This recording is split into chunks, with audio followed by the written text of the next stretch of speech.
I'm someone who's a firm believer that true love means the ability to be vulnerable. And whether you're someone that's gotten into a relationship with someone that's an avoidant, or if you're someone who has recognized that they are the rebound person and the other person was saying, oh, you're the best thing since sliced bread, and you come to find out that they actually weren't healed from the relationship that they were in before, it's a very devastating thing to realize the relationship that you thought you had and you thought was going to lead down to wedding bells and finding this happily ever after, it wasn't real all along. You feel like you've been bamboozled or you've been hoodwinked by this person that really showed up strong in the beginning of the relationship.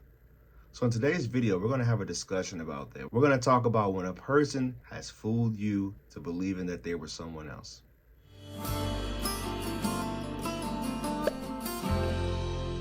Thank you for sticking around. If this is your first time viewing me, do me a favor and subscribe to the channel. If you're interested in my coaching, please reach out to me on my website at www.fruitfulseeds.com. Do not respond to the comment section if it's someone that's trying to get your information or trying to pretend like they're me. If it's not the website, then it's probably a scam. Thank you, guys. In today's video, we're going to talk about what happens when a person has fooled you. This is a situation and a circumstance where a lot of people give up on love, where they say, you know what, I'm not dealing with this anymore. I'm just going to be single.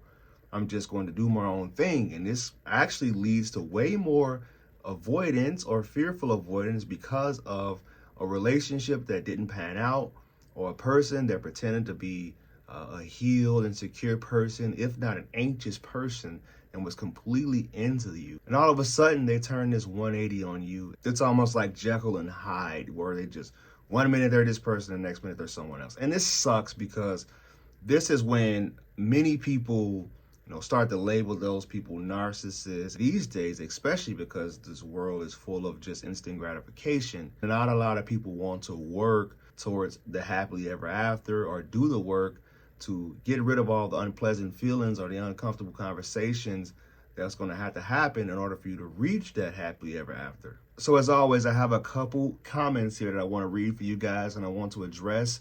This is something that's going to be pretty relevant to a lot of people's lives. The person wrote, wow, that part about the ex, and I use that term loosely as I feel he ultimately diminished it down to a fling, aka casual encounter, texting you, but when you reply, they don't reply back. He always initiated text, yet when I reply back, he would then take 2 to 3 hours to reply with a 3-word sentence.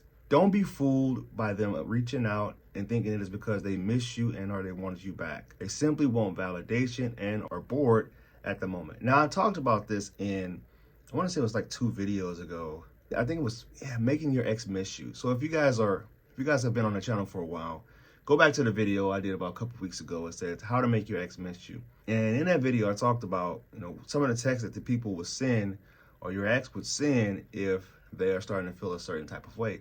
I actually have a client that ex reached out to her not too long ago, and she was kind of confused. So we kind of had a little texting exchange and talking about this.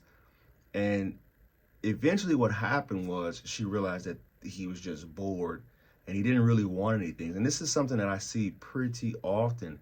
And when you want to reconnect with somebody and you want to kind of reconcile and get back what you had before, it's really important to not get yourself so worked up with the interactions and the dopamine and the oxytocin and the whole concoction of the neurological chemicals that are being released.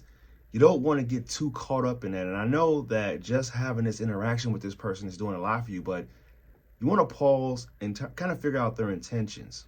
This is why I'm a firm believer in the 90-day rule. And I know it takes a little bit longer for certain people to really come out of their shell, but you will see glimpses of who a person really is within that 90 days. I mean, whether it's a text message that kind of looked a little strange, or they flaked on a date or something, or they just completely you figured out they were a compulsive liar, you will see that really early on, because it's really hard for people, especially if you guys are dating a lot, if you guys are around each other, let's say 3 to 4 times a week, and you're in constant communication, you will start to see that they can't hide exactly who they are. There's this little crack in their defense system that you'll start to see. I labeled this video as they had you fooled, or they fooled you, because a lot of times we are sucked into this limerence state where we feel like this person can do nothing wrong. I mean, I said before, it's like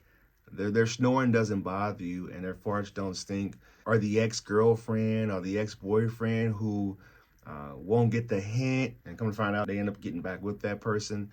They can really come off as someone who is secure and ready to move on. I'm not saying that you shouldn't get into relationships with them, and I'm not saying that you shouldn't date, but you really want to be cautious about just how far along this person is on their healing journey. Not to be someone that's paranoid and someone who will never give another person a chance, but you just want to protect yourself. You want to protect your heart. Another comment here says, I just ended it with a DA male. I'm an AP female.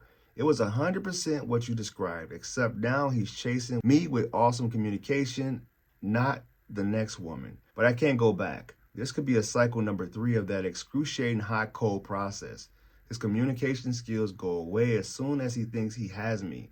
Fooled me once, shame on him. Fooled me twice, shame on me. But not a third time, no sir. Wow, now this comment right here is, that's it. That's everything.